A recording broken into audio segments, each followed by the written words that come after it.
Bonjour, dans cette vidéo, j'aimerais vous montrer comment faire pour calculer et puis ensuite afficher une figure d'interférence.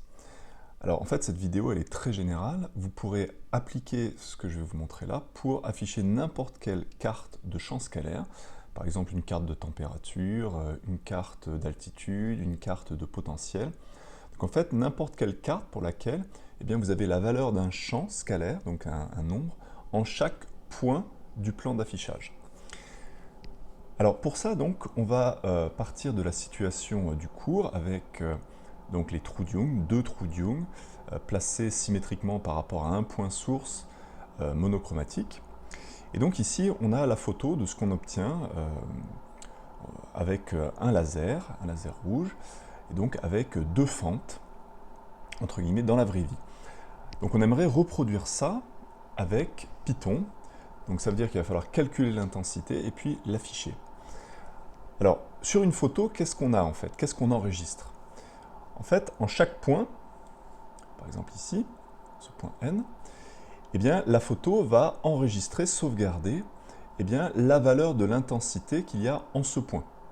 Donc en fait, ça affiche l'intensité ici au point N. Et ça pour, a priori, tous les points de la photo. Alors numériquement, on va avoir un problème, c'est que le nombre de points dans un plan, même si c'est une surface qui est limitée, est a priori infini. Donc on ne va pas pouvoir essayer de calculer l'intensité en chaque point de la surface. Donc l'idée, elle est vraiment très importante, mais elle est assez universelle, je pense que vous la comprenez facilement. C'est qu'on va déjà se définir ce qu'on appelle une grille. Bon, j'ai raté mon axe, c'est pas grave. Hop. Ça veut dire qu'on ne va pas chercher à calculer l'intensité en chaque point ici de cette surface, mais on va prendre un échantillonnage de points. Donc par exemple, je vais aller relativement vite, je vais prendre ici M1, ici M1, ici M2, M3, M4, etc., etc. Donc je me prends un certain nombre de points qui ne sont pas forcément sur l'axe. Donc après, je peux aussi prendre des points ici. M5, M6, M7, puis de l'autre côté, M8, etc. Donc on va se prendre plein de points dont les coordonnées sont bien définies, c'est vous qui allez les définir. Ensuite, on va calculer l'intensité en ces quelques points. Alors quand je dis quelques, en fait, il peut y en avoir des milliers, des millions. Hein. L'ordinateur il est capable de gérer ça, mais pas une infinité en tout cas. Et puis ensuite, ça va être la fonction qu'on va utiliser avec Python, qui va avoir comme rôle d'interpoler, c'est-à-dire on va avoir l'intensité en un nombre discret de points, mais ensuite la fonction d'affichage du champ sur le plan, ici, va devoir interpoler, c'est-à-dire va devoir calculer, va devoir estimer la valeur du champ entre les différents points de la grille, de telle sorte à reproduire en quelque sorte ce qu'on obtient avec une photo. Donc, dans l'algorithme, on va devoir déjà définir les points de la grille. Alors là, j'en ai défini quelques-uns, mais on sent bien qu'il va falloir en définir de manière à vraiment échantillonner l'ensemble de la surface. Donc par exemple, il va falloir un point ici, un point ici, un point ici, etc. Donc on va voir comment on va faire pour définir ces points de la grille. Ensuite, il va falloir calculer l'intensité en chacun des points de la grille. Et puis ensuite, il va simplement falloir utiliser une fonction de Python pour pour afficher l'intensité sur l'ensemble de la surface en partant de l'intensité calculée pour chacun des points de la grille. Alors, donc le programme Python, déjà évidemment il va falloir importer les bibliothèques qui vont nous servir et les modules qui vont nous servir, donc comme d'habitude en physique, NumPy et matplotlib.pyplot. Ensuite, donc, on introduit les paramètres du problème. Donc ici, j'ai repris des paramètres qu'on peut retrouver en manipulation expérimentale. Donc on prend un laser, alors tiens, bon, je vais prendre plutôt un laser rouge. Allez, on va prendre 620 nanomètres pour la longueur d'onde. On prend une distance d entre... Donc une distance d entre l'écran qui contient les sources secondaires, donc l'écran percé, ici de 4 mètres. La distance ici, petit d, ne va pas avoir d'influence sur le résultat puisque on a pris ici des fentes qui sont symétriques par rapport au point source.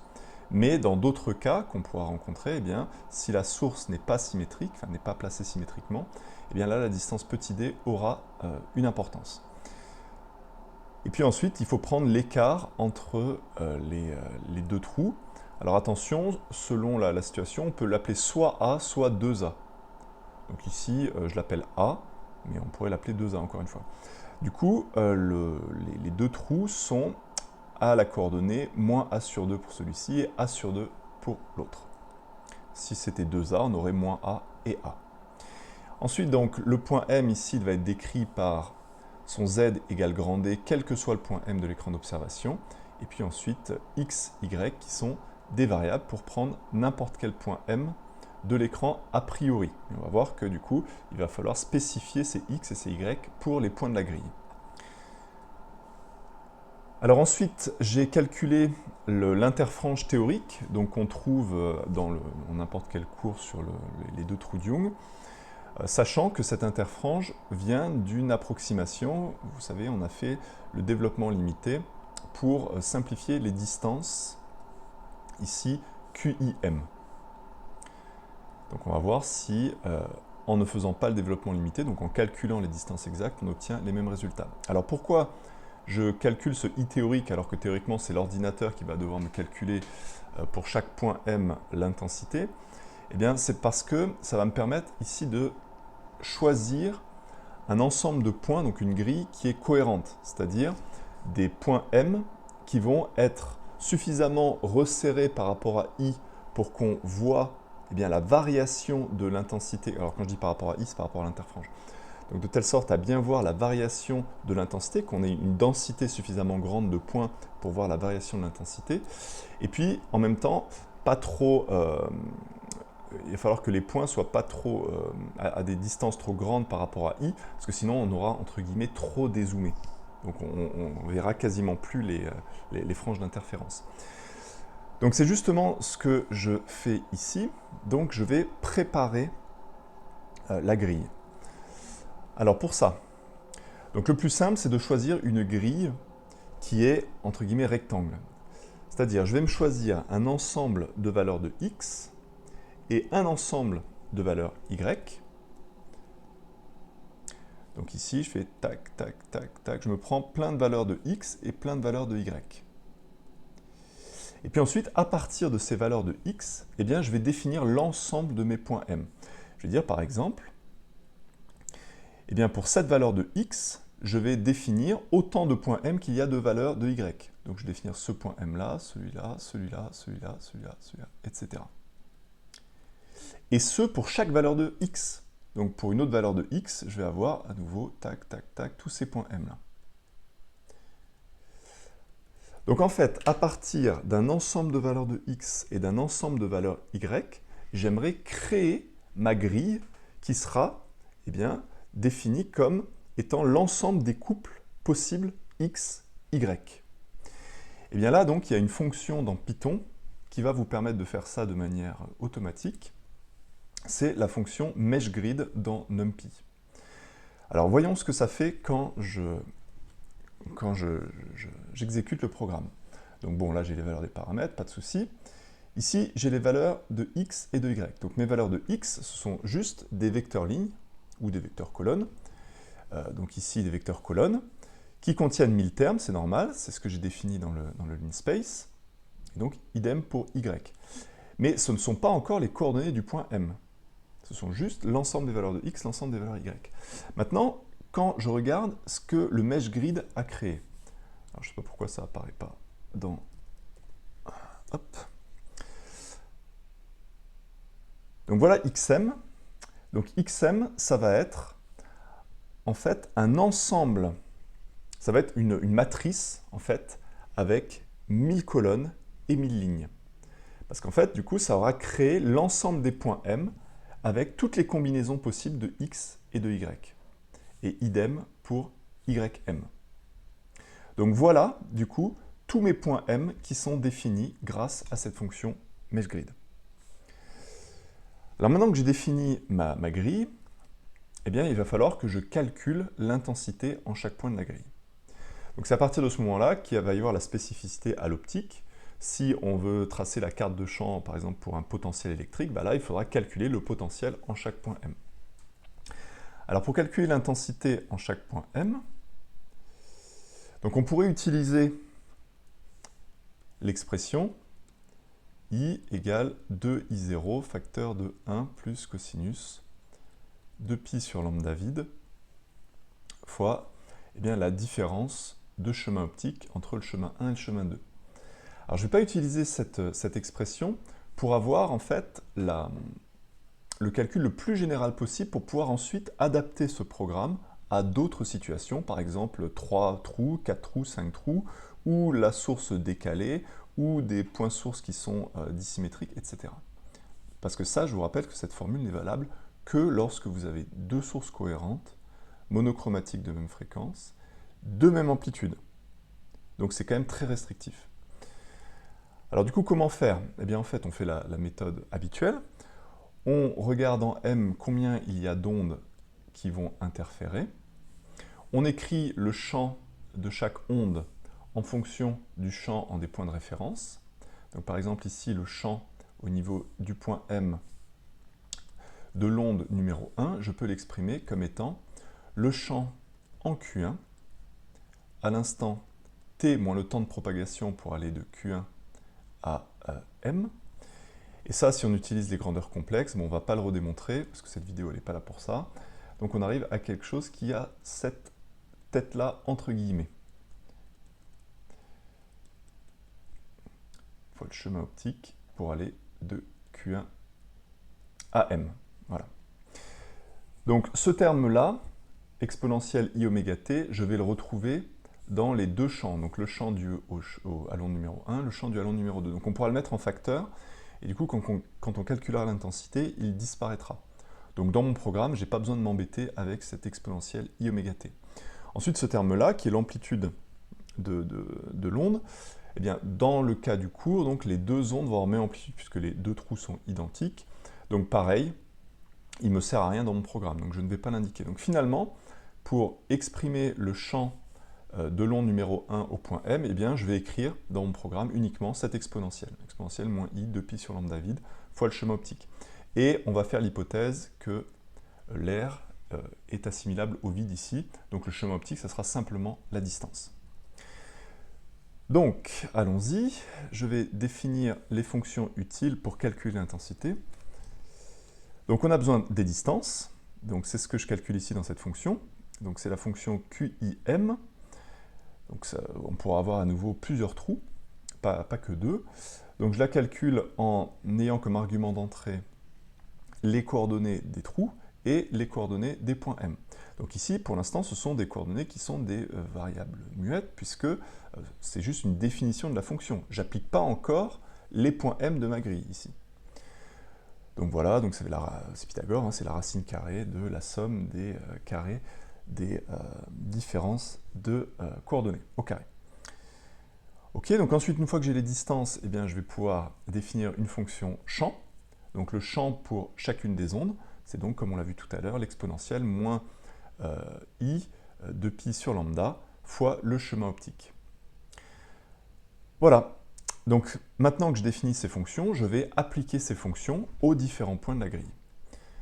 Donc c'est très simple. Ici, il y a deux ondes qui se rencontrent au point M, donc il va y avoir le champ total au point M qui va être la somme des deux champs dus à chacune des ondes. Donc je calcule le champ total en appliquant la fonction champ M avec le chemin numéro 1, c'est-à-dire le trou à la coordonnée plus A sur 2, 0. Et ici, donc, je mets les coordonnées des points M de la grille. Donc là, vraiment, j'applique les fonctions aux vrais points de la grille. Et puis, même chose donc pour la deuxième onde. Ensuite, une fois que j'ai le champ total, eh bien, on sait que l'intensité, ça va être le module au carré du champ total. Donc le module, il se calcule facilement avec la fonction abs de NumPy, et puis ensuite on le passe au carré. Donc si on applique ça, regardons ce qu'on obtient, eh bien, on obtient pour l'intensité bien une matrice qui contient 1000 lignes et 1000 colonnes, puisque on a l'intensité en chaque point M de la grille. Et il y a bien 1000 au carré point M dans la grille. Donc a priori, tout est OK. Maintenant, il ne reste plus qu'à afficher cette intensité sur la surface. Donc c'est l'afficher en chaque point de la grille, et puis ensuite la fonction fait en même temps l'interpolation partout. Alors cette fonction, elle est très simple. C'est la fonction contour f. Alors cette fonction prend en argument d'entrée eh bien, les coordonnées des points de la grille, donc xm, ym. Je vous rappelle, je les ai définis ici avec le mesh grid. Et évidemment, ça prend aussi en entrée eh bien, les différentes valeurs en chaque point de la grille. Donc évidemment, il faut que ici, la grandeur scalaire que vous allez vouloir afficher ait la même dimension que les points de la grille. Donc chaque point de la grille, enfin l'ensemble de la grille, pardon, c'est une matrice 1000-1000, donc il faut que I soit aussi une matrice 1000-1000. Et puis dernier argument d'entrée qui n'est pas obligatoire, ça va être ce qu'on appelle la color map en Python. Ça va être en fait l'échelle de couleurs qu'on va utiliser pour représenter l'intensité en chaque point de la grille, enfin l'intensité affichée. Donc ici, vous pouvez regarder dans l'aide de Matplotlib, je choisis une color map qui est prédéfinie, qui s'appelle Reds. Donc voyons ce que ça donne. Hop. Voilà ce qu'on obtient. Donc on obtient ici, en 0, eh bien, une frange qui est d'intensité maximale. Donc ici on a l'échelle des couleurs, et on voit que là où c'est le plus rouge, c'est là où l'intensité est maximale. Donc on a bien une frange maximale en x égale à 0. Ensuite, ici, on a du blanc. Alors le blanc, attention, ici, ça correspond à i égale à 0. Donc en fait, c'est comme si on faisait la figure d'interférence sur une feuille blanche. Et du coup, là où c'est blanc, c'est là où il n'y a pas de laser. Donc c'est là où l'intensité est nulle. Et donc on a cette alternance entre frange lumineuse, frange sombre, frange lumineuse, frange sombre. Alors, sauf qu'attention, ici, les franges sombres, c'est en blanc. Alors, on retrouve ici eh bien, l'interfrange. On va voir ce que vaut l'interfrange. Ici, c'est quasiment 2,5 mm. Donc on voit bien qu'effectivement, l'interfrange, c'est quasiment 2,5 mm. Donc cette simulation nous permet de retrouver ce qu'on a vu théoriquement. Alors pour finir, si jamais cette échelle de couleurs ne vous plaît pas, eh bien vous allez voir qu'il y en a plein. Alors malheureusement, dans Python, il n'y a pas une qui correspond exactement à ce qu'on voudrait. Donc une qui est un peu plus proche, c'est copper pour cuivre. Voilà ce qu'on obtient. Donc ici, on a les bandes lumineuses qui sont en cuivre, et puis les bandes pour lesquelles il n'y a pas le laser, qui ici sont noires. Donc ça correspond un peu mieux à la figure de base, mince pas ça, pardon, ici, avec donc une alternance entre lumineux et sombre. Bon, mais c'est encore pas, c'est pas idéal parce que ici ce n'est pas rouge alors qu'on utilise un laser rouge. Donc évidemment, on peut soi-même définir une échelle de couleurs. Alors je ne vais pas le montrer ici parce que la vidéo est déjà un petit peu longue, mais vous regardez dans l'aide et vous pourrez vous-même faire une échelle individuelle. Alors juste pour finir, ici ce color bar, c'est justement l'échelle de couleurs utilisée, donc qui associe une valeur à la couleur. Donc par exemple ici, on a Imax qui vaut 4, donc je vous rappelle c'est logique puisqu'on a I0 qui vaut 1, puisqu'on a choisi une amplitude de 1. Mais c'est ce qui, encore une fois, ce qui nous intéresse en optique, c'est uniquement le contraste. Donc si vous choisissez un autre I0, vous aurez exactement la même figure d'interférence. Voilà, donc j'espère que ça aura été clair.